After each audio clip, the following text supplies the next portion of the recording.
Imaginez, l'océan il y a 20 millions d'années. L'eau est chaude, lourde, obscure, en dessous de 100 mètres. La surface scintille sous un soleil qui ne ressemble pas encore tout à fait au nôtre. Et quelque part dans ces profondeurs, quelque chose se déplace. Quelque chose d'énorme. Vous avez entendu parler du mégalodon? Tout le monde a entendu parler du mégalodon. Le requin géant, la mâchoire grande comme une porte de garage, les dents longues comme des couteaux de cuisine. La créature qui aurait pu avaler une voiture entière sans ralentir. Hollywood en a fait un monstre. Internet en a fait une légende. Les musées du monde entier exposent ces dents avec une sorte de révérence silencieuse, comme si elles appartenaient à un dieu de l'océan.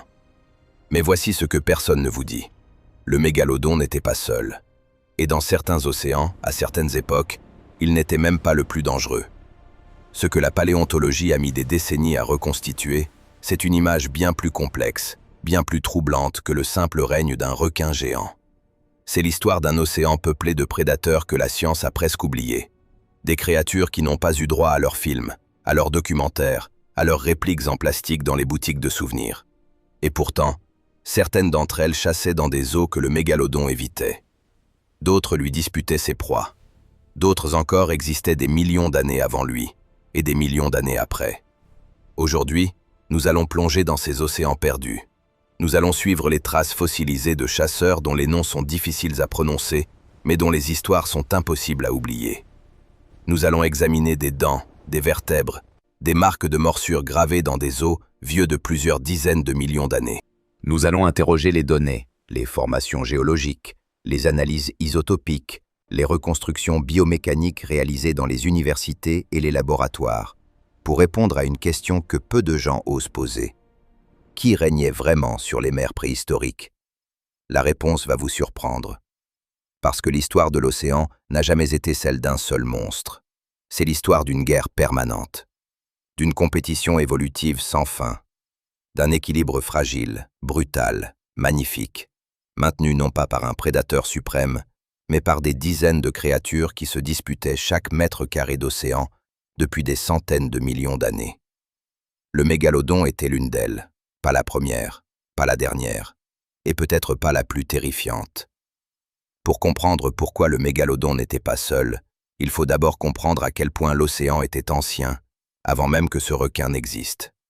Reculons, très loin, 450 millions d'années avant notre époque. La période ordovicienne touche à sa fin. Les continents que vous connaissez n'existent pas encore. Il n'y a pas d'herbe, pas de forêt, pas d'oiseaux, pas de mammifères. La terre ferme est un désert de roches nues balayées par des vents violents. Mais l'océan, lui, est déjà vivant. Profondément, violemment vivant. Et dans cet océan primitif, il y a déjà des prédateurs. Le premier dont nous devons parler s'appelait Camérocéras. Ce n'est pas un requin, ce n'est même pas un poisson. C'est un mollusque, un céphalopode, cousin lointain des pieuvres et des nautiles actuels, enfermé dans une coquille conique droite qui pouvait atteindre 9 mètres de long. 9 mètres, la longueur d'un autobus scolaire. Et à l'intérieur de cette coquille, un animal doté de tentacules puissants, d'un bec tranchant capable de broyer les carapaces des arthropodes marins qui constituaient l'essentiel de la vie à cette époque. Camérocéras n'était pas élégant, il n'était pas rapide, mais il était le plus grand prédateur de son temps. Et pendant des millions d'années, rien ne l'a contesté. Puis les poissons ont commencé à évoluer, et tout a changé. 370 millions d'années avant notre époque. La période dévonienne. Les géologues l'appellent parfois l'âge des poissons, et ce nom est pleinement justifié. C'est à cette époque que les vertébrés aquatiques ont explosé en diversité, en taille, en sophistication. Et c'est à cette époque qu'est apparu l'un des prédateurs les plus extraordinaires que la Terre ait jamais produit. Dunkleosteus terrelli. Prenez le temps de vous représenter cette créature. Un poisson blindé, ce qu'on appelle un placoderme, dont la tête et la partie avant du corps étaient recouvertes de plaques osseuses épaisses comme de l'acier. Long de 8 à 10 mètres selon les estimations actuelles, pesant potentiellement 4 tonnes. Mais ce n'est pas la taille qui rendait Dunkleosteus si remarquable, c'était sa mâchoire. Dunkleosteus n'avait pas de dents à proprement parler. Il avait des plaques osseuses tranchantes, auto-affûtées, capables de se renouveler en permanence. et selon une étude biomécanique publiée dans le journal Acta Paleontologica Polonica, sa morsure pouvait atteindre une force de 5500 newtons. Pour comparer, le requin blanc moderne produit une morsure d'environ 18 000 newtons. Mais Dunkleosteus n'avait pas besoin de broyer. Ses plaques coupaient, nettement, rapidement, comme des ciseaux géants. Et sa mâchoire s'ouvrait en 20 millièmes de seconde. 20 millièmes de seconde, c'est plus rapide que ce que l'œil humain peut percevoir. Cette ouverture ultra rapide créait une aspiration brutale qui attirait les proies directement entre les plaques avant qu'elles aient le temps de réagir. Dunkleosteus était le mégalodon de son époque, le sommet absolu de la chaîne alimentaire dévonienne. Et comme le mégalodon, il n'était pas seul. Il coexistait avec d'autres placodermes géants, avec des requins primitifs déjà présents à cette époque, avec des prédateurs que la science commence à peine à identifier grâce aux nouvelles techniques d'analyse des formations fossilifères du Maroc et de l'Ohio. Puis est arrivée la grande extinction de la fin du Dévonien.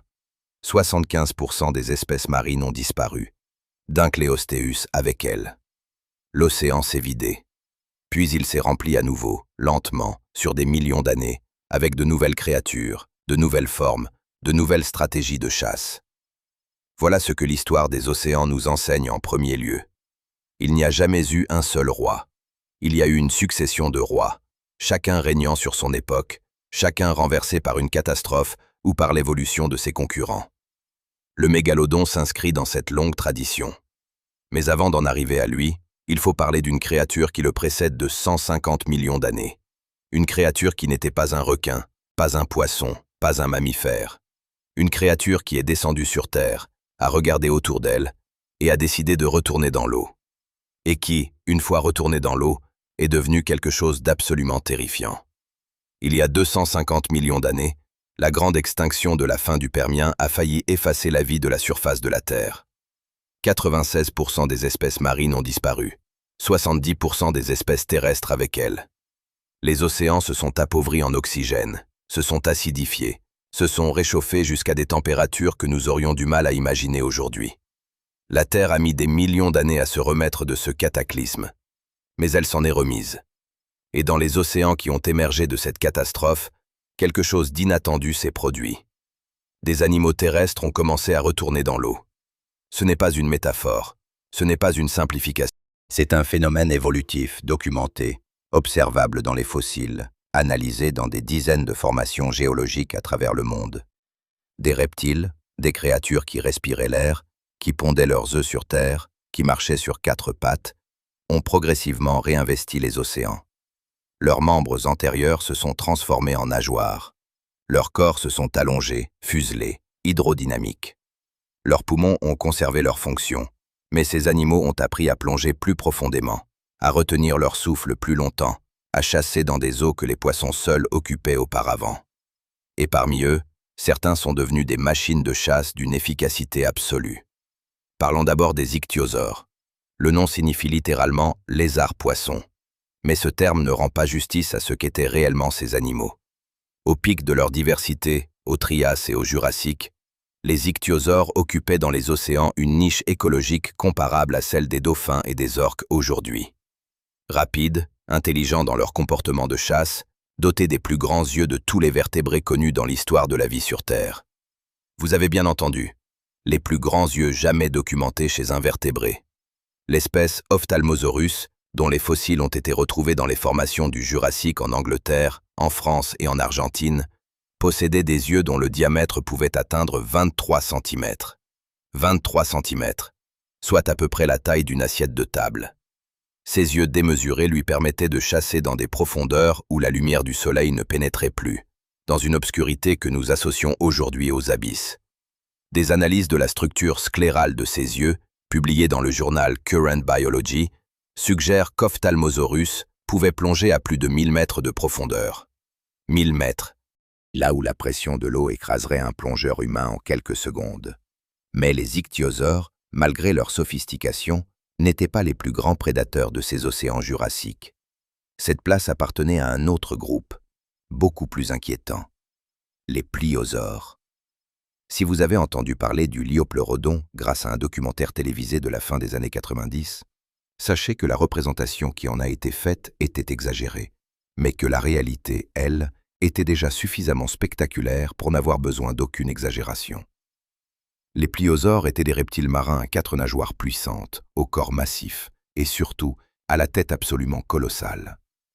Chez certaines espèces, le crâne représentait jusqu'à un quart de la longueur totale du corps. Imaginez un animal de 6 mètres de long, dont 1,5 mètre consiste uniquement en tête et en mâchoire. Puis imaginez cet animal en version géante. Chronosaurus queenslandicus, découvert en Australie dans les années 1930 et étudié au musée d'histoire naturelle de Harvard, atteignait potentiellement 9 à 10 mètres de long. Sa tête mesurait près de 2,5 mètres. Ses dents, coniques et épaisses, pouvaient dépasser 30 centimètres.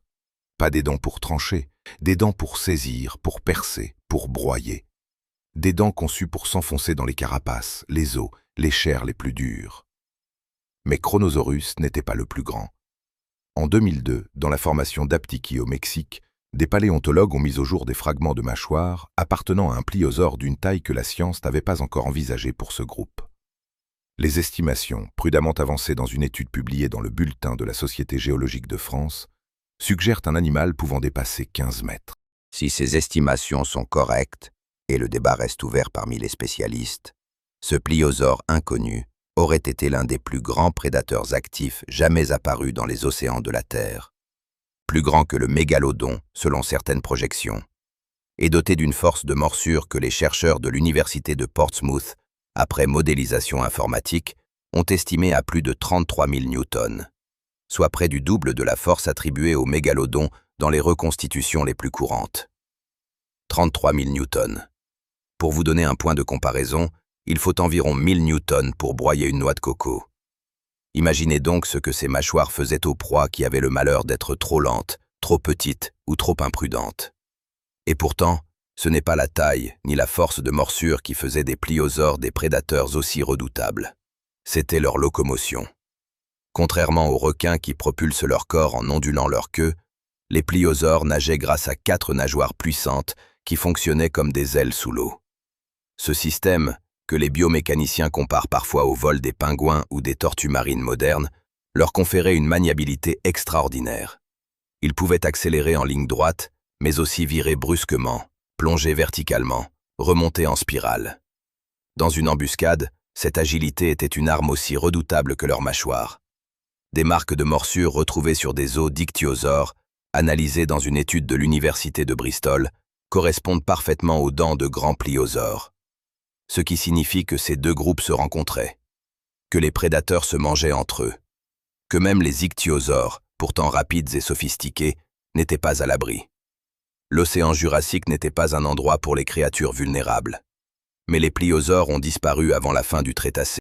Et dans l'océan qui a suivi, un nouveau groupe de reptiles marins a pris leur place. Un groupe qui, par certains aspects, était encore plus inquiétant. Parce que les mosasaures, contrairement aux pliosaures, étaient des opportunistes absolus. Et les opportunistes dans la nature sont souvent les plus dangereux de tous. 90 millions d'années avant notre époque, le Crétacé supérieur. La Terre est méconnaissable. Les continents sont en train de se fragmenter. L'Atlantique s'ouvre lentement, centimètre par centimètre, comme une blessure qui ne se referme pas. Le niveau des mers est plus élevé qu'aujourd'hui d'une centaine de mètres, peut-être davantage. D'immenses mers intérieures recouvrent des régions qui sont aujourd'hui des déserts, des plaines, des chaînes de montagnes.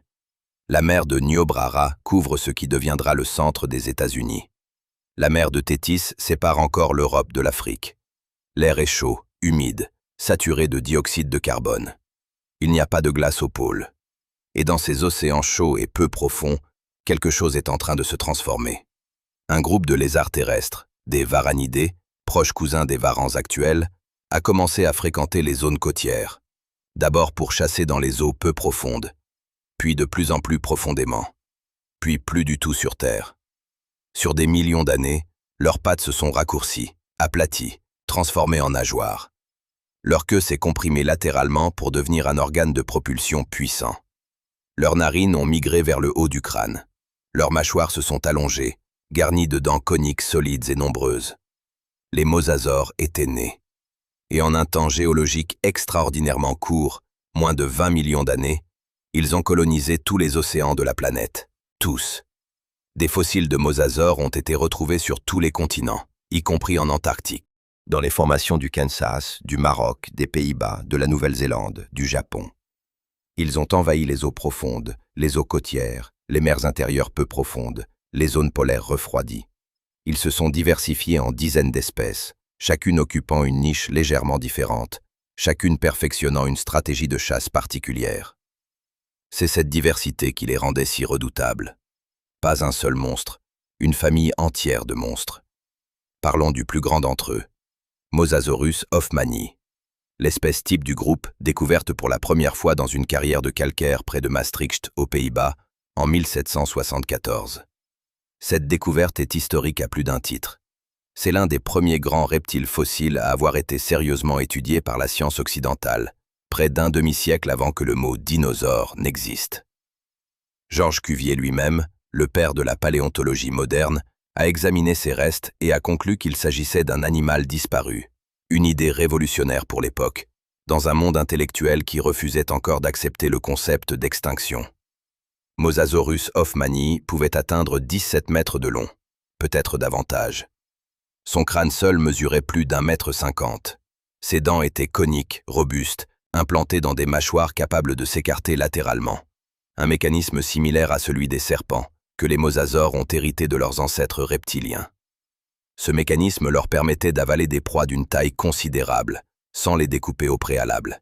Mais la caractéristique la plus troublante de Mosasaurus et des grands mosasaures en général, ce n'était pas la taille. C'était ce que révèle l'analyse de leur contenu stomacal fossilisé. Car certains fossiles de mosasaures nous ont livré un cadeau extraordinaire. Des restes de leur dernier repas, préservés à l'intérieur de leur cage thoracique, minéralisés avec le reste du squelette. Et ce que ces restes révèlent est fascinant. Des os de tortues marines, des vertèbres de grands poissons osseux, des fragments de carapaces d'ammonites géantes, des os appartenant à d'autres mosasaures plus petits. Et dans au moins un spécimen exceptionnel, étudié par une équipe de l'Université du Kansas et publié dans le journal Cretaceous Research, des restes appartenant à un oiseau marin primitif. Les mosasaures ne se spécialisaient pas, ils mangeaient tout ce qu'ils pouvaient attraper. C'est précisément ce généralisme qui faisait leur force. Là où un prédateur spécialisé souffre dès que sa proie favorite se raréfie, un opportuniste s'adapte.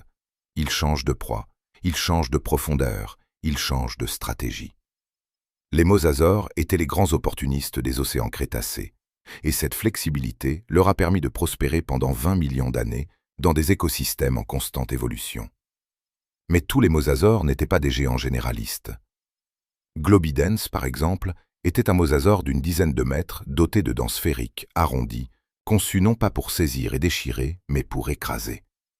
Écraser les coquilles des mollusques, les carapaces des crustacés géants, les testes épais des oursins et des ammonites. Une spécialisation remarquable dans un groupe dominé par les chasseurs actifs.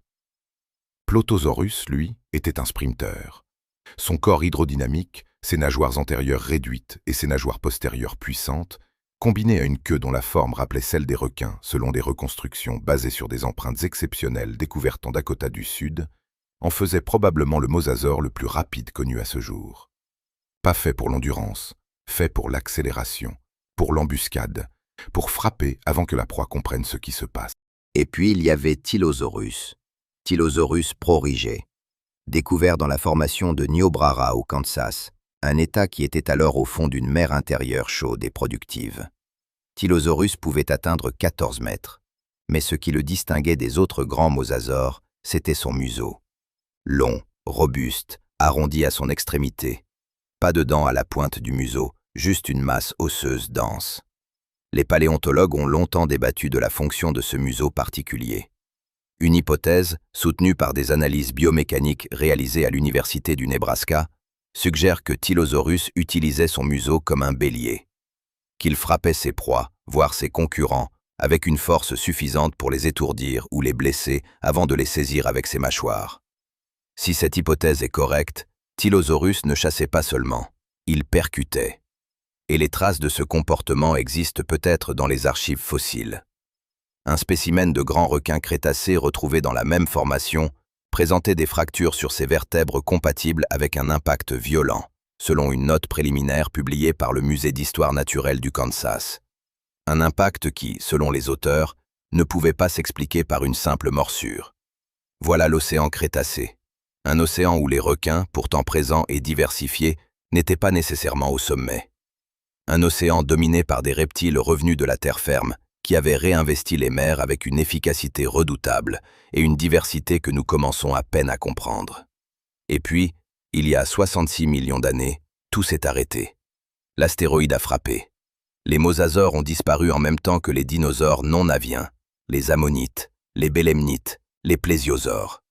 En quelques millénaires à l'échelle géologique, un battement de paupières, les océans se sont vidés de leurs plus grands prédateurs. Et dans ce vide, dans ces eaux soudainement orphelines de leur maître, quelque chose attendait. Les requins avaient survécu. Comme ils avaient survécu à toutes les extinctions précédentes, comme ils survivaient depuis 400 millions d'années. Et parmi eux, une lignée allait prendre une direction que personne n'aurait pu prédire. Une direction vers quelque chose de plus grand, de plus puissant, de plus dévastateur que tout ce qui avait existé avant dans les rangs des élasmobranches. Une direction vers le mégalodon. 56 millions d'années avant notre époque, l'Éocène. L'astéroïde a frappé il y a 10 millions d'années. La poussière s'est déposée. Les températures se sont stabilisées. La vie a recommencé à remplir les espaces vides avec une énergie que seule la nature, après une catastrophe, semble capable de produire. Les océans se sont repeuplés lentement, maladroitement, comme un théâtre qui se remplit avant une pièce dont personne ne connaît encore le titre. Et dans ces océans de l'Éocène, quelque chose d'extraordinaire se passe sur les côtes. Des mammifères terrestres entrent dans l'eau. Nous avons déjà vu ce phénomène. Les reptiles l'avaient fait au Trias, mais cette fois, ce sont des mammifères. Des créatures à sang chaud, allaitant leurs petits, respirant l'air. Des créatures qui, sur Terre, ressemblaient vaguement à de grands chiens ou à de petits ours. Des créatures dont personne, en les observant déambuler sur les berges des rivières et des côtes de ce qui deviendra le sous-continent indien, n'aurait pu deviner ce qu'elles allaient devenir.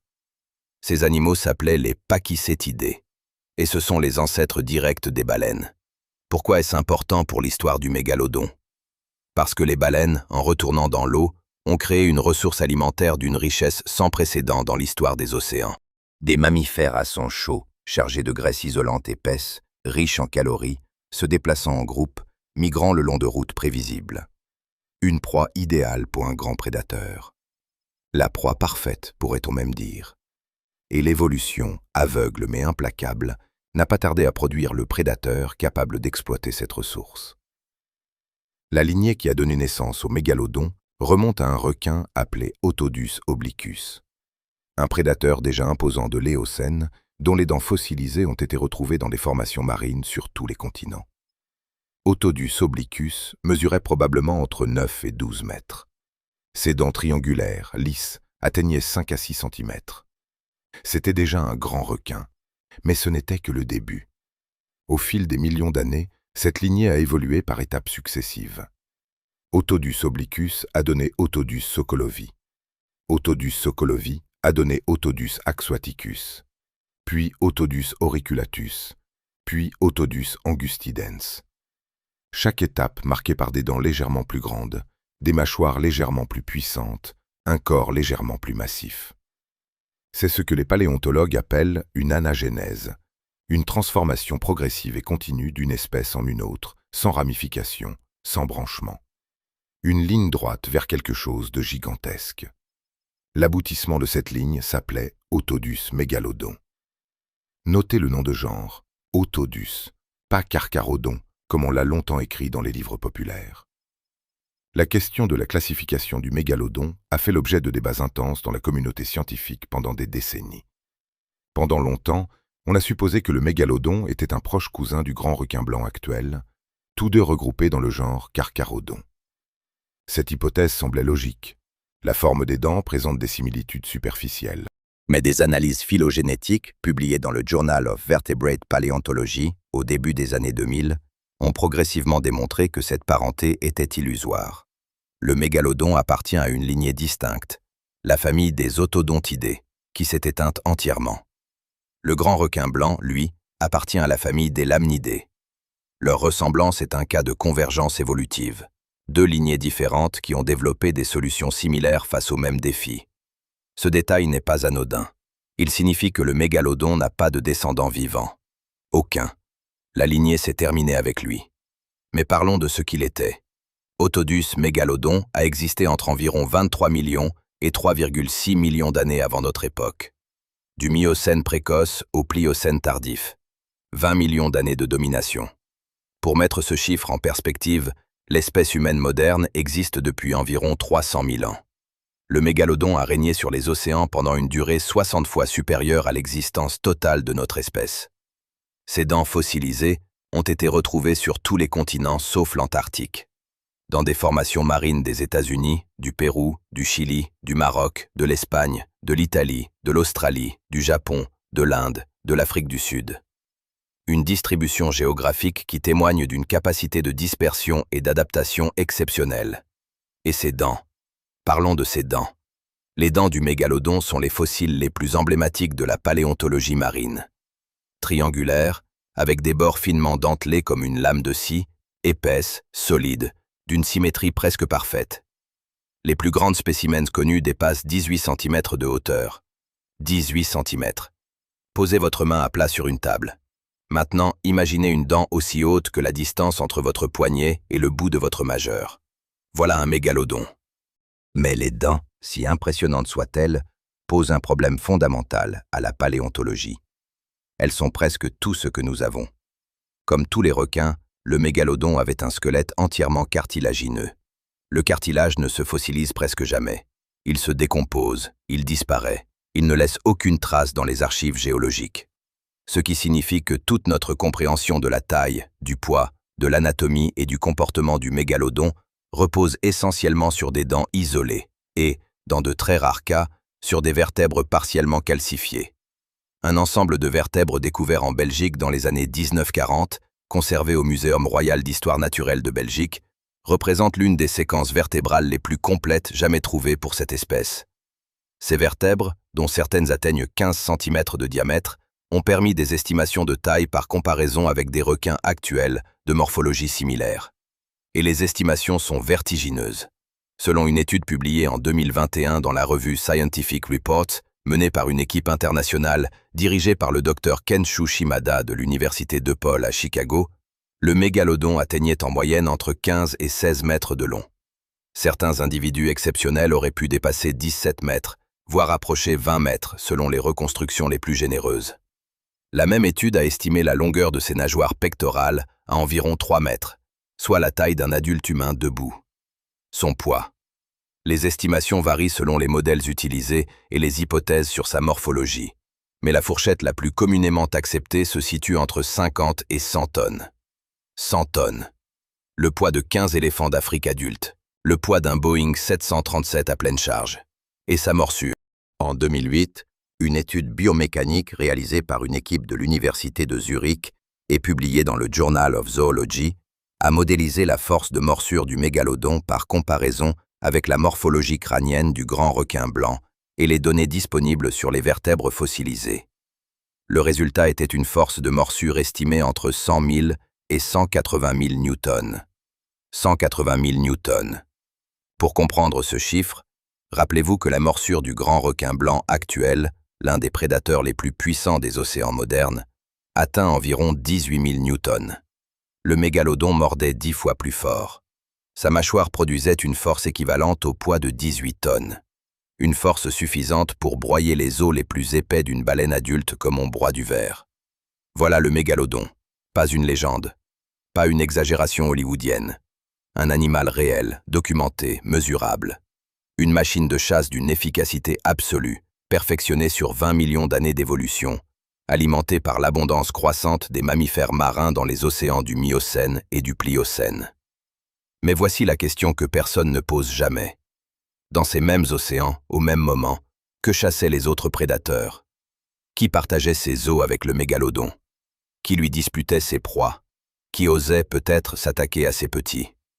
Parce que le mégalodon n'était pas seul. Il ne l'a jamais été. Et certains de ses contemporains étaient des créatures que la science a à peine commencé à comprendre. Des prédateurs dont les noms ne figurent dans aucun film, dans aucune série télévisée, dans aucune attraction de parc d'attractions. Des chasseurs qui opéraient dans des niches que le mégalodon ne pouvait pas atteindre, avec des stratégies qu'il ne pouvait pas reproduire. C'est là que l'histoire devient vraiment intéressante. 15 millions d'années avant notre époque, le Miocène moyen. Le mégalodon est à l'apogée de sa puissance. Ses dents fossilisées s'accumulent dans les sédiments marins du monde entier comme des preuves d'une domination absolue. Les baleines à fanons, ses proies préférées, sont abondantes, diversifiées, présentes sur toutes les routes migratoires. L'océan semble lui appartenir. Mais regardez plus attentivement. Regardez au-delà du géant. Regardez dans les eaux plus froides, plus profondes, plus agitées. Regardez vers les zones côtières où le mégalodon, trop grand, trop massif, ne s'aventure pas facilement. Regardez dans les bancs de harengs géants, dans les forêts de kelp qui bordent les côtes du Pacifique nassant, dans les eaux polaires que le mégalodon évite instinctivement. Il y a quelque chose là-bas, plusieurs choses en réalité. Commençons par un prédateur dont le nom résonne comme une menace, même dans la bouche d'un scientifique. Livyatan melvillei. Ce nom n'est pas un hasard. Les paléontologues qui ont décrit cette espèce en 2010, après la découverte d'un crâne partiel dans la formation d'Ica, au Pérou, ont choisi de rendre hommage simultanément au Léviathan biblique, le monstre des profondeurs, et à Herman Melville, l'auteur de Moby Dick. Un double hommage parfaitement choisi. Parce que Livyatan melvillei était une baleine. Mais pas n'importe quelle baleine. C'était une baleine à dents, un cachalot géant, un physétéroïde. Et contrairement aux baleines à fanons qui se nourrissaient de krill et de petits poissons, Livyatan melvillei était un chasseur actif de grands mammifères marins. Peut-être le plus redoutable que la Terre ait jamais produit. Le crâne découvert au Pérou mesurait 3 mètres de long. 3 mètres, soit à peu près la taille d'une petite voiture. Dans ce crâne, des dents. Des dents d'une taille que la paléontologie n'avait jamais enregistrée chez aucun cétacé connu, fossile ou actuel. Les plus grandes dents fonctionnelles de tout animal connu dans l'histoire de la vie sur Terre. Certaines dépassaient 36 cm de longueur. 36 cm. Des dents présentes à la fois dans la mâchoire supérieure et dans la mâchoire inférieure, s'imbriquant parfaitement à la fermeture. Une configuration que les cachalots actuels ont perdue, mais que Livyatan avait conservée et poussée à son extrême logique. Ces dents n'étaient pas faites pour filtrer, pas pour saisir des petits poissons. Elles étaient faites pour une seule chose, s'enfoncer dans la chair d'animaux de grande taille, maintenir la prise et déchirer. L'animal entier mesurait probablement entre 13 et 17 mètres de long, selon les estimations publiées dans Nature par l'équipe internationale dirigée par le docteur Olivier Lambert du Muséum royal des sciences naturelles de Belgique. Un gabarit comparable au mégalodon, un poids comparable au mégalodon, des proies comparables au mégalodon. Les deux prédateurs coexistaient dans les mêmes eaux, au même moment, dans la même région du Pacifique Sud-Est. Réfléchissez à ce que cela implique. Ce n'est pas une hypothèse, ce n'est pas une extrapolation. Les fossiles de Livyatan melvillei et les dents de mégalodon ont été retrouvés dans les mêmes formations géologiques péruviennes, dans les mêmes couches sédimentaires, datées des mêmes périodes. Ils partageaient les mêmes eaux, ils chassaient les mêmes baleines à fanons, ils se disputaient les mêmes ressources. La question n'est pas de savoir s'ils se sont rencontrés. La question est de savoir ce qui se passait quand ils se rencontraient. Et la paléontologie ne peut pas encore y répondre avec certitude. Nous n'avons pas de fossiles présentant simultanément des marques de dents de mégalodon et de Livyatan sur les mêmes eaux. Pas encore. Mais l'écologie de la compétition, appliquée aux grands prédateurs actuels, lions et hyènes, orques et grands requins blancs, suggère que deux prédateurs de cette taille, chassant les mêmes proies dans le même espace, ne s'ignoraient pas. Ils interagissaient, ils se défiaient. Peut-être se fuyaient-ils. Peut-être, dans des circonstances particulières, s'attaquaient-ils. Livyatan avait un avantage que le mégalodon ne pouvait pas reproduire. Il était probablement plus intelligent, beaucoup plus intelligent. Les cachalots actuels possèdent le cerveau le plus grand de tous les animaux connus, en valeur absolue. Ils communiquent par des séquences sonores complexes, ils vivent en groupes sociaux structurés avec des comportements coopératifs documentés. Ils peuvent localiser leur proie par écholocation à des distances considérables, dans une obscurité totale, à des profondeurs que la lumière n'atteint jamais. Si Livyatan melvillei partageait ses capacités avec ses descendants actuels, et la morphologie de son crâne suggère qu'il en avait au moins certaines, alors il chassait d'une façon que le mégalodon ne pouvait tout simplement pas égaler. Le mégalodon détectait ses proies par l'odorat, par la ligne latérale, par les ampoules de Lorenzini qui captent les champs électriques. Des sens extraordinaires pour un requin. Mais Léviathan pouvait voir dans le noir à travers les colocations, pouvait peut-être coordonner une chasse en groupe, pouvait peut-être communiquer une menace à ses congénères. Dans cette compétition, la taille et la puissance de morsure du mégalodon n'étaient pas nécessairement suffisantes. Mais Léviathan n'était pas le seul contemporain remarquable du mégalodon. Parlons d'un prédateur que la science a identifié beaucoup plus récemment. Un prédateur dont l'existence même soulève des questions sur ce que nous pensons savoir de l'écologie des océans du Miocène. En 2019, une équipe de chercheurs de l'université de Monash en Australie a publié dans le journal Historical Biology la description d'une espèce nouvelle de grands requins du Miocène, retrouvée dans les formations marines du Pacifique. Ce requin, baptisé provisoirement dans la littérature scientifique sous le nom d'Alopias grandis, un parent géant des requins-renards actuels, présentait des caractéristiques anatomiques surprenantes. Sa queue, démesurément longue, potentiellement aussi longue que le reste de son corps. Chez les requins-renards actuels, cette queue est utilisée comme une arme. L'animal la fouette à grande vitesse pour étourdir des bancs de petits poissons. Mais Alopias grandis était bien plus grand que ses cousins actuels. Certaines estimations, basées sur les dents fossilisées, suggèrent un animal de 6 à 8 mètres, queue comprise. Ce qui aurait fait de lui un chasseur capable de cibler des proies nettement plus grandes que de simples harengs. Un requin-renard géant, chassant dans les mêmes océans que le mégalodon, potentiellement capable de s'attaquer à des cétacés de taille moyenne.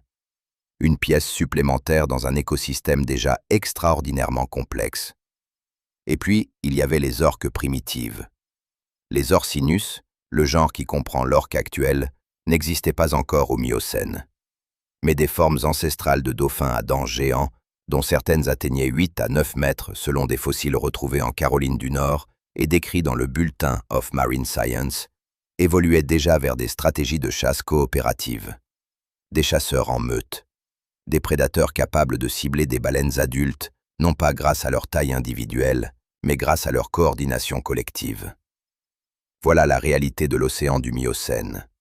Non pas un roi solitaire régnant sur des sujets craintifs, mais un réseau de prédateurs, certains géants, certains agiles, certains intelligents, certains rapides, se disputant les ressources d'un océan riche et complexe. Une toile écologique dans laquelle le mégalodon occupait une position centrale, mais pas omnipotente.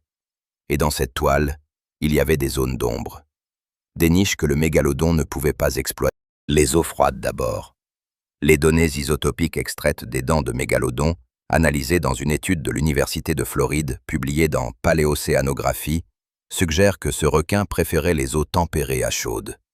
Il évitait les zones polaires, ce qui laissait les eaux froides de l'Arctique et de l'Antarctique à d'autres prédateurs, moins bien connus, moins médiatisés, mais tout aussi redoutables dans leur contexte. Les grandes profondeurs ensuite. Le mégalodon était probablement un prédateur des eaux de surface et de mi-profondeur.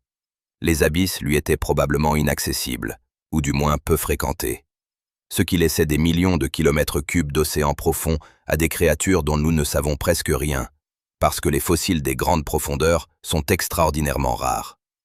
Et les zones côtières très peu profondes. Trop peu profondes pour un animal de 15 à 20 mètres se déplaçant à pleine vitesse. Ces eaux littorales, ces estuaires, ces lagunes, appartenaient à d'autres prédateurs.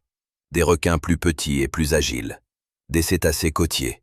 Des crocodiliens marins, dont certaines espèces du Miocène atteignaient des tailles respectables. L'image qui émerge n'est pas celle d'un tyran sans rival. C'est celle d'un spécialiste extraordinairement efficace dans sa niche, les eaux tempérées de surface et de mi-profondeur, la chasse aux grands cétacés, mais limité par sa taille même aux zones et aux proies pour lesquelles il était conçu. Ce qui nous amène à la question suivante, la plus troublante de toutes. Si le mégalodon était si puissant, si parfaitement adapté, si dominant dans sa niche pendant 20 millions d'années, pourquoi a-t-il disparu? Et surtout, qu'est-ce qui l'a remplacé? Parce que quelque chose l'a remplacé. La nature n'aime pas le vide. Et dans les océans qui ont suivi l'extinction du mégalodon, un prédateur a commencé à s'imposer. Un prédateur que vous connaissez. mais que vous ne connaissez peut-être pas aussi bien que vous le croyez. 3,6 millions d'années avant notre époque. Le Pliocène tardif. Quelque chose change dans les océans, lentement, imperceptiblement d'abord, puis de façon irréversible. Les températures des eaux de surface commencent à baisser. Pas brutalement, pas comme un astéroïde ou une éruption volcanique massive, mais progressivement, sur des centaines de milliers d'années, les courants océaniques se réorganisent. L'isthme de Panama se ferme définitivement, séparant l'Atlantique du Pacifique, bouleversant la circulation thermo-haline mondiale. Les calottes glaciaires de l'Antarctique s'étendent, les eaux polaires refroidissent. Et ces eaux froides, plus denses, plongent vers les fonds et remontent ailleurs, redistribuant la chaleur et les nutriments d'une façon que les écosystèmes marins n'ont pas connue depuis des millions d'années. Pour le mégalodon, ce changement est catastrophique. Pas parce que le froid le tue directement, mais parce que le froid tue ses proies, ou plutôt, parce que le froid les déplace. Les grandes baleines à fanons, que le mégalodon chassait depuis des millions d'années, commencent à migrer vers des eaux plus froides. Des eaux polaires et subpolaires, où le plancton microscopique explose en abondance, où le krill prolifère, où la nourriture est présente en quantité que les eaux tempérées ne peuvent pas égaler. Les baleines suivent leur nourriture. Elles s'adaptent. Elles évoluent vers des formes capables de supporter des températures de plus en plus basses. Et le mégalodon ne peut pas les suivre. Sa physiologie, perfectionnée pour les eaux chaudes et tempérées, lui interdit les zones polaires. Sa taille colossale exige une quantité de nourriture que les eaux tempérées, progressivement appauvries, ne peuvent plus fournir avec la même régularité. Et dans ces mêmes eaux tempérées, une concurrence nouvelle s'installe. Des prédateurs plus petits, plus agiles, plus flexibles dans leurs exigences thermiques. Une étude publiée en 2022 dans la revue Nature Communications, menée par une équipe internationale coordonnée par le Dr Jeremy McCormack de l'Institut Max Planck pour l'anthropologie évolutive, a analysé la composition isotopique des dents de mégalodon en comparaison avec celle du grand requin blanc fossile de la même époque. Les résultats sont révélateurs. Les deux espèces occupaient des niveaux trophiques similaires. Elles chassaient les mêmes types de proies. Elles se disputaient les mêmes ressources dans les mêmes zones géographiques. En d'autres termes, le grand requin blanc n'attendait pas que le mégalodon disparaisse pour prendre sa place. Il était déjà là, déjà en compétition, déjà en train de grignoter, proie après proie, les ressources que le mégalodon avait dominées pendant des millions d'années. Et le grand requin blanc avait des avantages que le mégalodon ne possédait pas. Il était plus petit, beaucoup plus petit. 6 mètres en moyenne pour un grand requin blanc adulte, contre 15 à 17 mètres pour le mégalodon. Cette différence de taille, qui semblerait à première vue un désavantage, était en réalité une force dans un environnement en mutation. Un animal plus petit a besoin de moins de nourriture pour survivre. Il peut exploiter des proies plus petites sans gaspiller d'énergie. Il peut se déplacer dans des eaux plus variées, plus côtières, plus peu profondes. Il est plus flexible, plus opportuniste, plus résilient face aux fluctuations des ressources alimentaires. Le grand requin blanc pouvait manger un dauphin, un phoque, une tortue marine, un grand poisson osseux. Le mégalodon, lui, avait besoin de baleines. Des baleines adultes ou juvéniles de grande taille. Des proies qui devenaient de moins en moins accessibles à mesure que les océans se refroidissaient. Et puis, il y avait les orques. Les orques du Pliocène n'étaient pas encore exactement celles que nous connaissons aujourd'hui. Mais leurs ancêtres immédiats étaient déjà présents, déjà organisés en groupes sociaux, déjà capables de cette chasse coopérative qui fait des orques actuels les seuls prédateurs au monde à s'attaquer systématiquement aux grands requins blancs adultes et à les tuer.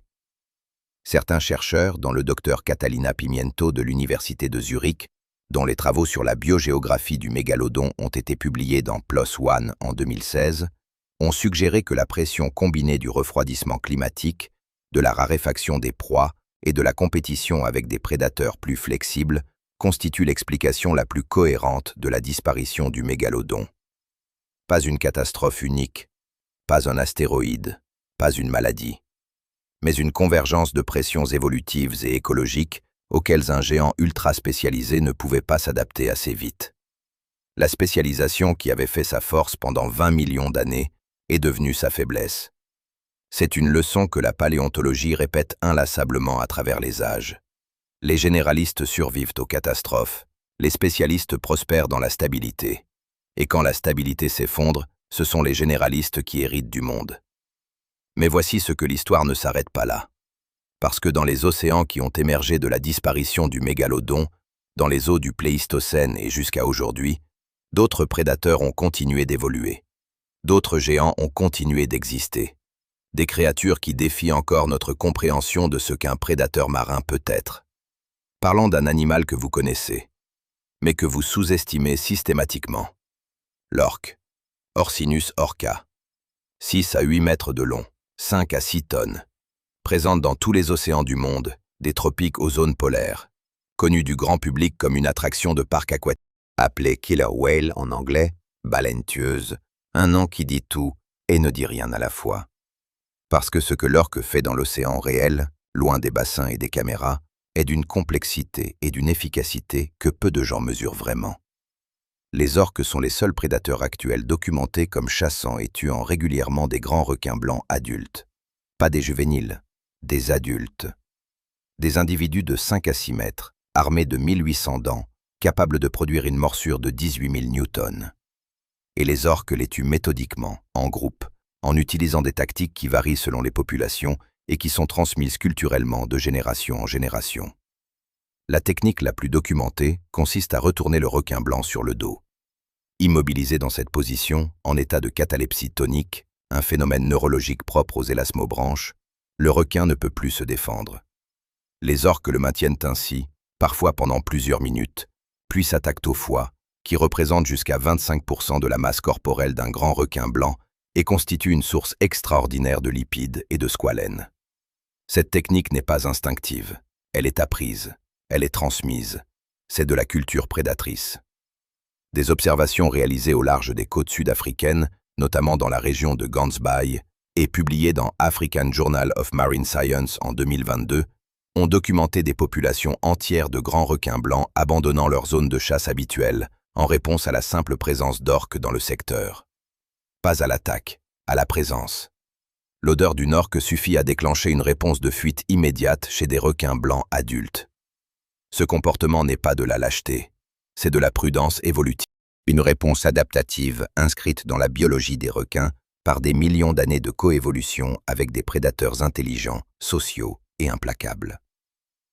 Et si les orques font cela avec des grands requins blancs, que faisaient leurs ancêtres avec les juvéniles du mégalodon? La question est légitime. Elle est posée sérieusement dans la littérature scientifique.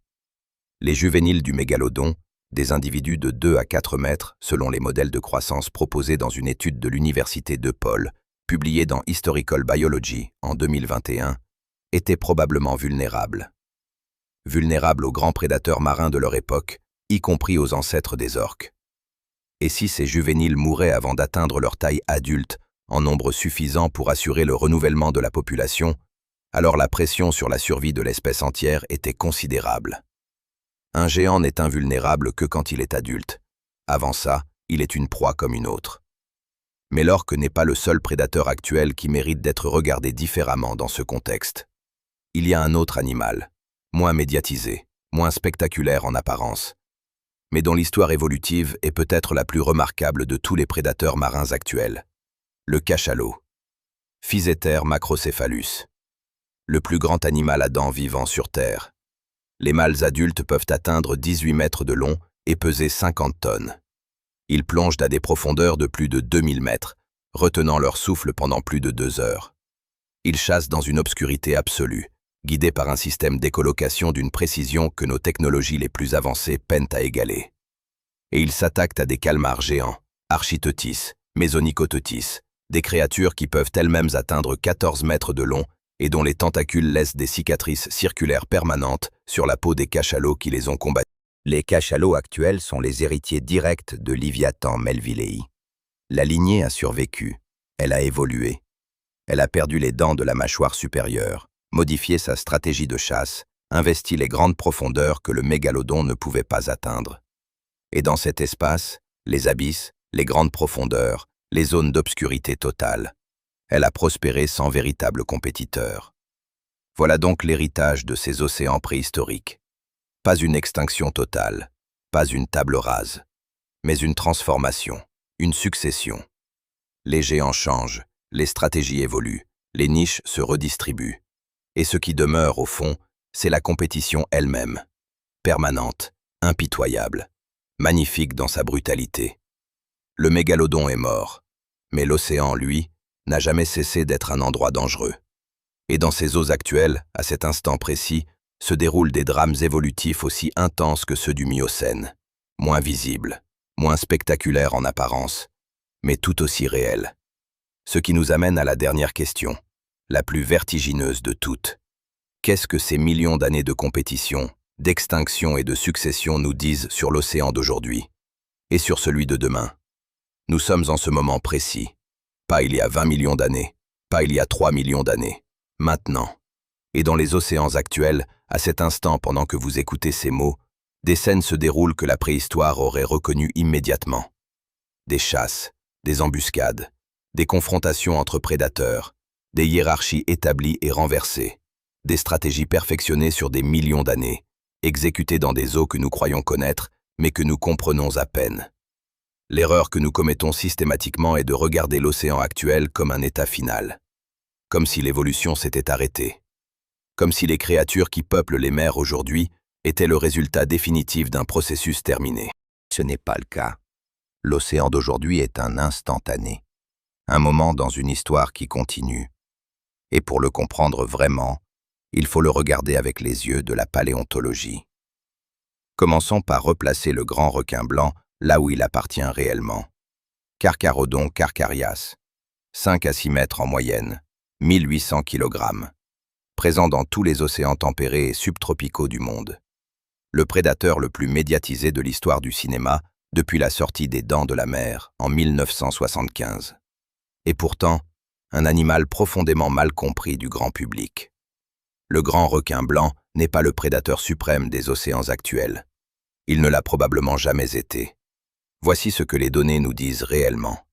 Une étude publiée en 2022 dans la revue Ecology Letters, basée sur 19 années d'observations télémétriques au large des côtes californiennes, a documenté de façon systématique le comportement du grand requin blanc face aux orques. Les résultats sont sans ambiguïté. Lorsqu'une orque, ou même un groupe d'orques, pénètre dans une zone fréquentée par des grands requins blancs, ces derniers quittent la zone. Immédiatement. Pas progressivement. Pas après évaluation du danger. Immédiatement. Et ils n'y reviennent pas avant plusieurs semaines, parfois plusieurs mois.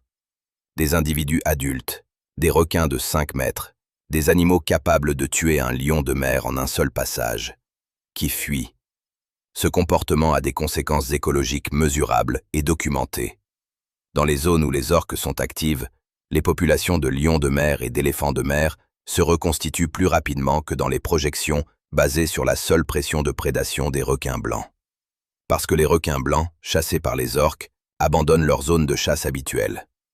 La présence des orques modifie le comportement des requins. Le comportement des requins modifie la distribution des proies. La distribution des proies modifie l'ensemble de la structure trophique locale. Une seule espèce, une seule présence. Des répercussions en cascade sur tout un écosystème. C'est ce que les écologues appellent un effet de cascade trophique. Et il illustre parfaitement pourquoi la notion de prédateur suprême unique est une simplification dangereuse. Dans un écosystème complexe, ce n'est pas toujours le plus grand ou le plus fort qui détermine la structure de la communauté. C'est parfois le plus intelligent, le plus social, le plus imprévisible. Les orques répondent à tous ces critères. Mais les orques elles-mêmes ne sont pas une entité homogène.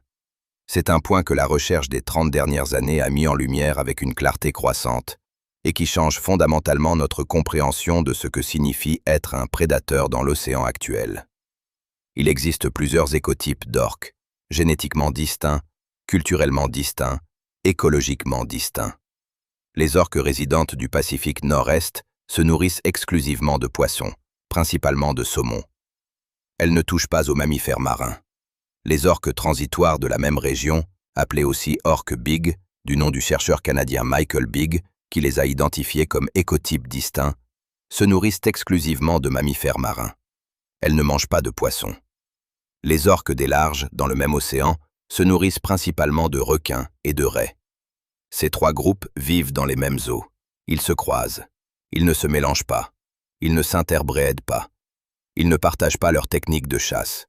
Ce sont, en termes comportementaux et culturels, trois entités différentes qui coexistent dans le même espace géographique sans compétition directe parce qu'elles exploitent des ressources différentes. C'est de la diversification de niche. Exactement le même phénomène que celui que nous avons observé chez les mosasaures du Crétacé. Exactement la même logique évolutive que celle qui organisait les prédateurs du Miocène autour du mégalodon. L'évolution réinvente les mêmes solutions parce que les mêmes problèmes se répètent. Et dans cette diversification, certaines populations d'orques ont développé des spécialisations qui confondent encore les chercheurs. Les orques des côtes norvégiennes ont mis au point une technique de chasse appelée le carrousel. Face à un banc de harengs, plusieurs orques nagent en cercle autour du banc, de plus en plus vite, resserrant progressivement le cercle tout en frappant l'eau avec leur queue. Les harengs, désorientés par les turbulences et les sons, se compriment en une boule de plus en plus dense. Puis, une à une, les orques passent à travers la boule, frappant avec leur queue et récoltant les poissons assommés. Une chasse coordonnée, planifiée, exécutée avec une précision qui nécessite une communication en temps réel entre les membres du groupe. Les orques de Patagonie ont développé une technique différente. Elles s'échouent volontairement sur les plages pour attraper les lions de mer qui s'y reposent. Elles nagent à grande vitesse vers le rivage, sortent partiellement de l'eau, saisissent leur proie, puis se tortillent pour regagner la mer. Cette technique est extraordinairement risquée. Un échouage mal exécuté peut être fatal, même pour une orque adulte. Elle s'apprend, elle se transmet. Les jeunes orques regardent les adultes s'échouer pendant des années avant de tenter la manœuvre eux-mêmes. Regardez ce que cela signifie. Des techniques de chasse risquées, apprises par observation, transmises culturellement de génération en génération. Une accumulation de savoir-faire prédateur sur des dizaines d'années, voire des siècles.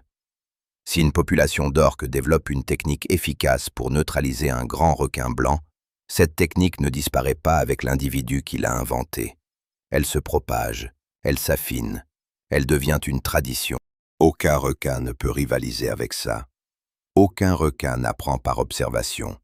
Aucun requin ne transmet ses techniques de chasse à ses petits. Les requins sont des machines extraordinaires. Les orques sont quelque chose de différent. Et maintenant, regardons les cachalots. Physeter macrocephalus.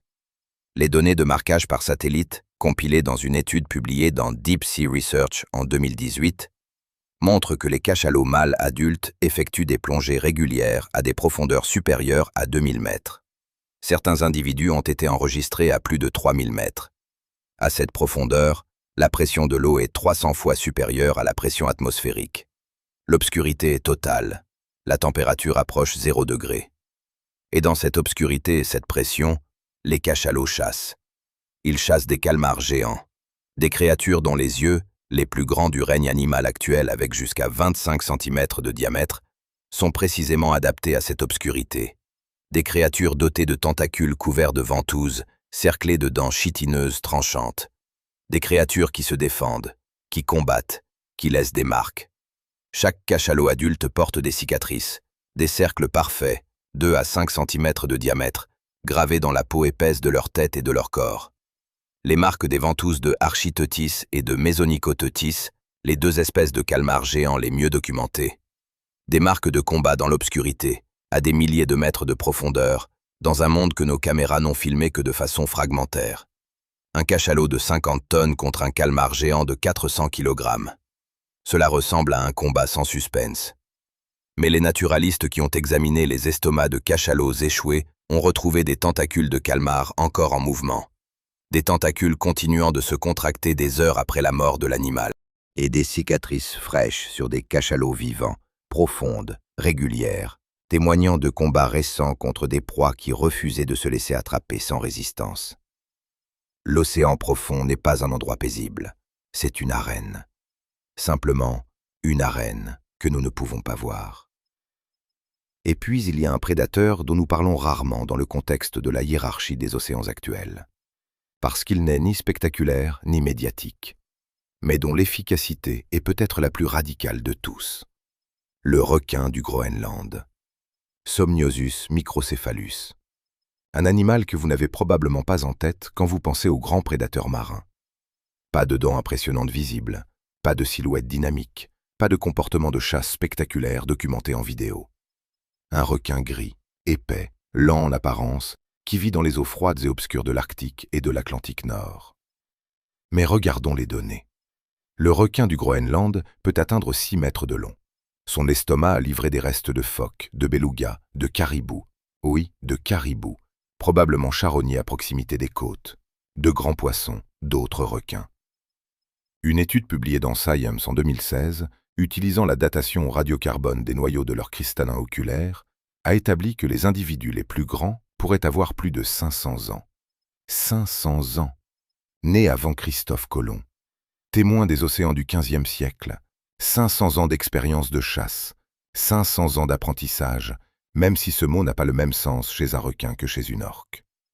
500 ans dans un océan qui change autour de lui, pendant qu'il continue, méthodiquement, à se nourrir dans l'obscurité et le froid. Le requin du Groenland est le vertébré vivant le plus long connu sur Terre, et il passe cette longévité extraordinaire dans des eaux que le mégalodon n'a jamais fréquentées. Dans une niche que les géants du Miocène ne pouvaient pas exploiter. Voilà ce que l'océan actuel nous dit. La même leçon que l'océan préhistorique répétait déjà. Il n'y a pas de prédateur suprême universel. Il y a des prédateurs suprêmes dans leurs niches respectives. Des champions locaux, temporels, spécialisés. Et entre ces niches, des zones de compétition, de confrontation, d'équilibre instable. Le grand requin blanc domine les eaux tempérées de surface pour les proies de taille moyenne. L'orque domine partout où elle va, grâce à son intelligence collective et à sa flexibilité culturelle. Le cachalot domine les grandes profondeurs. Le requin du Groenland règne dans le froid arctique depuis des siècles. Le requin-tigre règne dans les zones tropicales côtières avec un opportunisme alimentaire qui ferait honte à n'importe quel généraliste du Miocène. Aucun d'eux n'est le mégalodon. Aucun n'occupe seul le sommet de la totalité des océans. Et peut-être que le mégalodon lui-même ne l'occupait pas vraiment non plus. Peut-être que notre fascination pour lui nous a amenés à lui prêter une omnipotence qu'il n'a jamais eue. Peut-être que la vérité, plus complexe, plus nuancée, plus fascinante, est que l'océan n'a jamais appartenu à personne, qu'il a toujours été un espace partagé, disputé, négocié entre des créatures dont chacune avait ses forces, ses limites, ses stratégies. Un espace où la taille n'est pas toujours l'argument décisif, où l'intelligence peut compenser la différence de gabarit, où la spécialisation peut être une force ou une condamnation selon ce que l'environnement décide de faire ensuite. Cette leçon, l'océan la répète depuis 400 millions d'années, et il continue de la répéter aujourd'hui. Ce qui nous amène à la dernière question, celle que la paléontologie pose à voix basse depuis des décennies, celle que les chercheurs formulent avec précaution dans leurs publications, mais qui s'impose à quiconque regarde l'ensemble de cette histoire avec honnêteté. Qu'avons-nous perdu en perdant les grands prédateurs? Et qu'allons-nous perdre encore? Il y a une chose que la paléontologie fait mieux que n'importe quelle autre science. Elle nous oblige à regarder le temps en face.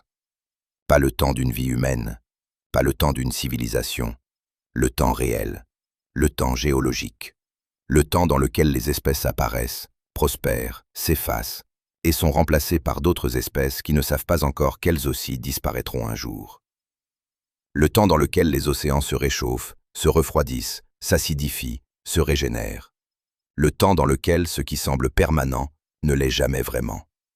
Et quand on regarde l'histoire des grands prédateurs marins avec ce regard-là, avec la perspective des 400 millions d'années que nous avons traversées ensemble dans ce récit, une vérité s'impose.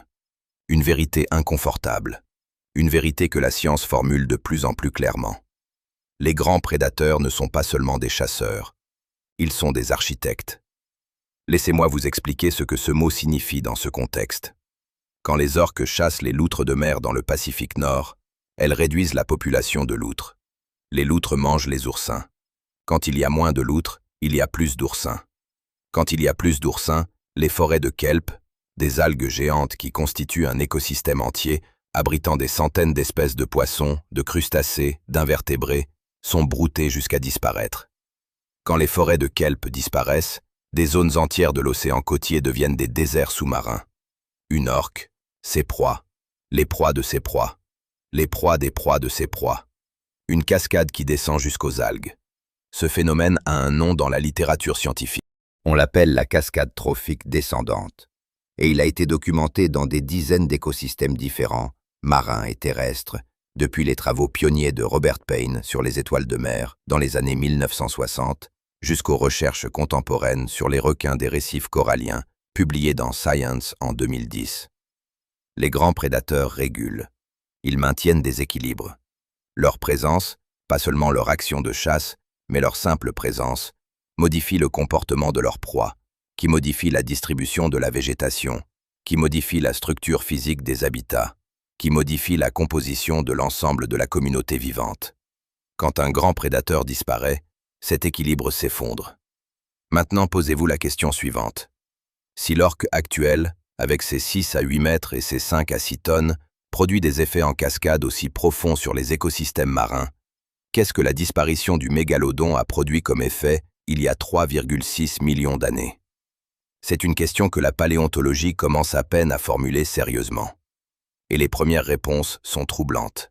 Une étude publiée en 2023 dans la revue Nature Communications, menée par une équipe de l'Université de Zurich et de l'Université de Californie à Berkeley, a analysé la diversité et la taille des baleines à fanon avant et après l'extinction du mégalodon dans les archives fossiles.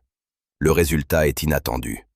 Après la disparition du mégalodon, les baleines à fanon ont augmenté en taille de façon significative. Les espèces qui ont émergé dans les millions d'années suivant l'extinction du grand requin sont globalement plus grandes que celles qui existaient pendant sa période de domination. La baleine bleue, Balaenoptera musculus, le plus grand animal connu dans l'histoire de la vie sur Terre, 30 mètres de long, 180, un cœur de la taille d'une petite voiture, des artères assez larges pour qu'un enfant y rampe. Un animal si grand que les chercheurs de l'université de Stanford ont calculé que sa langue seule pèse autant qu'un éléphant d'Afrique. La baleine bleue n'existait pas pendant le règne du mégalodon, elle a émergé après. Dans un océan libéré de la pression de prédation d'un chasseur capable de s'attaquer aux grandes baleines adultes. Ce n'est peut-être pas une coïncidence. Selon l'hypothèse, prudemment avancée mais sérieusement discutée dans la communauté scientifique, la pression de prédation exercée par le mégalodon sur les baleines pendant 20 millions d'années aurait maintenu leur taille dans des limites que la sélection naturelle n'aurait pas pu dépasser facilement. Parce qu'une baleine plus grande est une cible plus visible, plus lente, plus vulnérable pour un prédateur de cette taille. La disparition du mégalodon aurait libéré une pression évolutive qui permettait aux baleines d'atteindre des tailles jamais vues auparavant. En d'autres termes, le mégalodon, en existant, empêchait peut-être la baleine bleue d'exister. Et la baleine bleue, en existant, est devenue à son tour un acteur écologique d'une importance considérable. Une seule baleine bleue consomme jusqu'à 16 tonnes de krill par jour.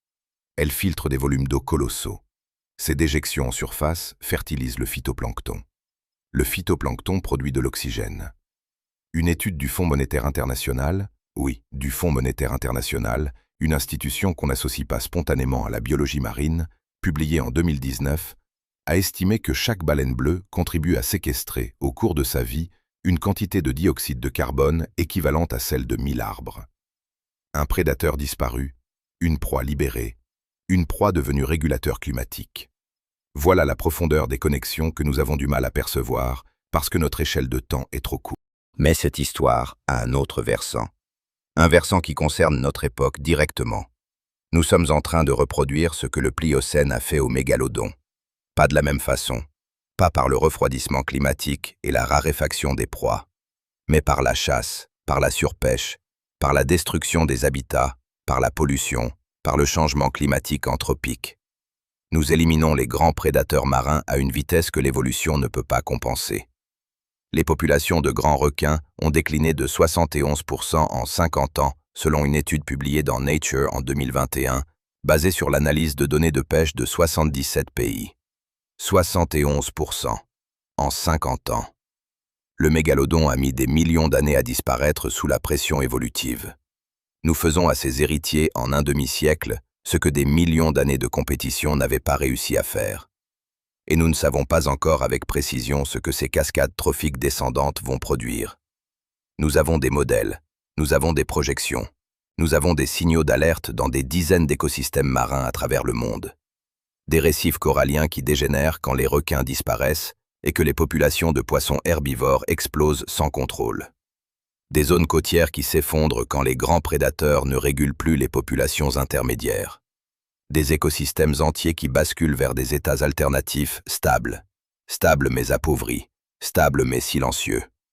Un océan sans grands prédateurs n'est pas un océan plus sûr, c'est un océan moins vivant. Revenons maintenant à la question posée au début de ce récit. Qui régnait vraiment sur les mers préhistoriques? Après 9 chapitres de traversée à travers 400 millions d'années d'histoire océanique, à travers Camérocéras et Dunkleosteus, à travers les ichthyosaures et les pliosaures, à travers les mosasaures et le mégalodon, à travers Léviathan et les premières orques, la réponse est claire. Personne, et tout le monde.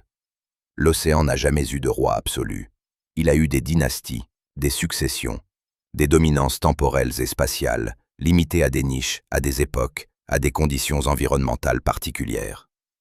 Il a eu des prédateurs extraordinaires, chacun parfaitement adapté à son monde, chacun renversé quand ce monde changeait. Le mégalodon était l'un des plus grands parmi eux. Peut-être le plus imposant en termes de masse corporelle pure parmi les prédateurs actifs. Mais il partageait ses océans avec Léviathan, avec des requins-renards géants, avec des ancêtres d'orques, avec des dauphins à dents géants, dont nous commençons à peine à reconstituer les histoires. Il avait des zones où il ne pouvait pas aller, des proies qu'il ne pouvait pas attraper, des concurrents qu'il ne pouvait pas ignorer. Et quand son monde a changé, il n'a pas pu s'adapter, comme Dunkleosteus avant lui, comme les pliosaures avant lui, comme les mosasaures avant lui. La spécialisation parfaite est aussi la vulnérabilité parfaite. Ce que les archives fossiles nous enseignent, avec la patience et la précision de millions d'années de données gravées dans la pierre, c'est que la vie dans l'océan n'a jamais été une histoire de domination. C'est une histoire d'équilibre successif, chacun brisé par une catastrophe ou par le lent travail de l'évolution, chacun remplacé par un nouvel équilibre plus ou moins stable. Nous sommes à l'intérieur de l'un de ces équilibres en ce moment. Un équilibre que nous perturbons à une vitesse sans précédent dans l'histoire de la vie sur Terre. Pas à l'échelle géologique, à l'échelle humaine, en temps réel. Et la question que la paléontologie pose, silencieusement, dans les données, dans les courbes, dans les comparaisons entre les archives fossiles et les relevés actuels, est celle-ci. Quel sera le prochain équilibre? Qui seront les prédateurs du prochain chapitre de cette histoire? Et y aura-t-il encore des géants dans cet océan à venir? Personne ne le sait avec certitude. La science formule des hypothèses. Les modèles climatiques projettent des scénarios. Les biologistes marins mesurent des tendances.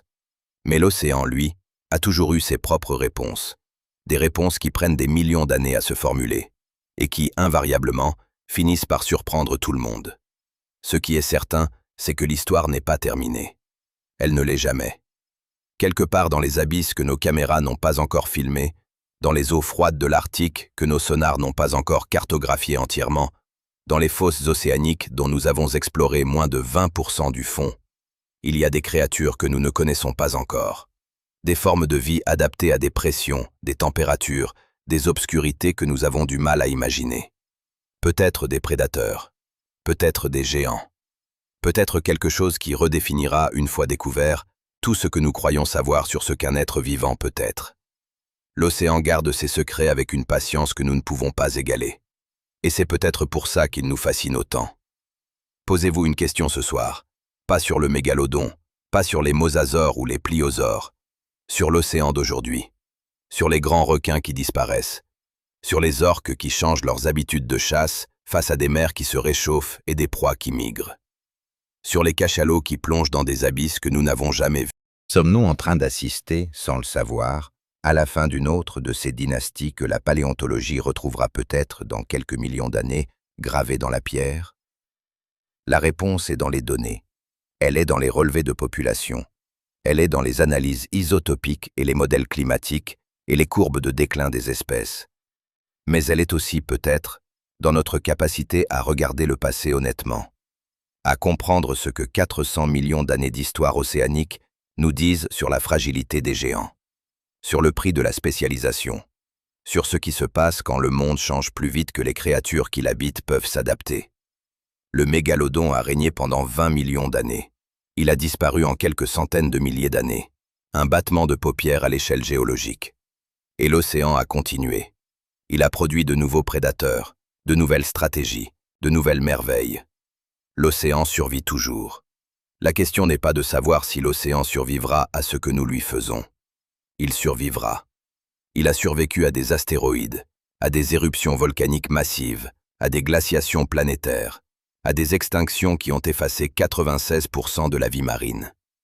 La question est de savoir ce qu'il y aura dedans quand il en sera sorti.